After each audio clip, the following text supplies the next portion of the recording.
Athletes around the world want to be able to track how they're doing and figure out how to improve their performance and achieve peak performance.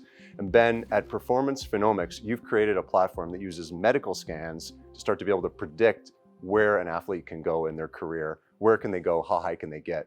And on the other side of it, Rami, after an athlete's already in the field with PUSH, you're actually collecting a bunch of data around what the athlete's doing and helping iterate on where the performance can improve. So Rami, I want to start with you. Getting all that data is obviously got to be a really big challenge. How does the technology do that? In terms of the data itself, the sensors, it's super small and simple. It's really all about building the algorithms and software experience that helps make it easy for the coaches and the athletes to do that. You can basically get a fully guided experience in the gym. So instead of just following a templated boilerplate workout program, you can actually now get real-time feedback that can drive your training. So instead of blindly lifting the same load every time, you can actually know exactly the right weight for you to make sure that you hit your goals. So when you pile up that data, you get a good feedback loop going. And Ben, you're trying to see that on the front end of it.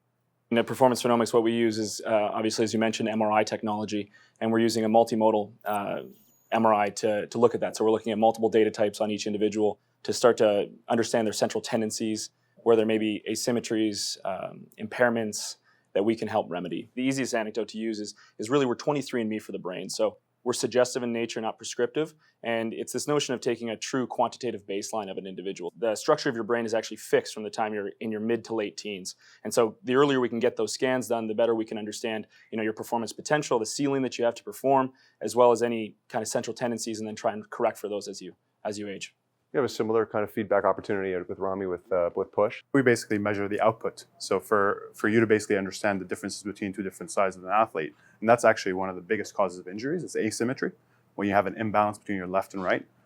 So our technology helps measure the output, power output, on both left and right sides. There's a whole lot of consumers out there that need these applications as well. What do you see as the first best use case for consumers? So what we're really focusing on is when you first get the PUSH platform, you'll actually be getting a baseline assessments across multiple different tests that relate to the sport that you're passionate about, whether it's snowboarding or surfing or any type of sport, squash or tennis. We'll have a bunch of baselines that we'll test you on. And then from there, we'll track your progression along an 8 to 12-week training program, make sure that those KPIs have improved at the end of it. So it's really sport specific, but in general, we're focused on improving your power, speed, and stability. Yeah, and I think for us at Performance, it's a bit different, and it actually starts with my personal story. So I was formerly a hockey player, drafted in 2010 into the NHL, and I decided to step away from the game due to concussions. And so for me, I think at Performance, we've always had this notion that we want to change the way brain disorders are handled through a quantitative nature. And I think when it comes to concussions in specific, it's a qualitative injury. Everyone's asking you questions, and there's no quantitative imaging biomarker right now when looking at concussions. And so that's really what we're working on. We are going down a path right now of a regulated medical device, and I think that can scale, and you can see potentially in the future insurance covering this, or every athlete or every kid has to go through a scan so that they have a proper quantitative baseline.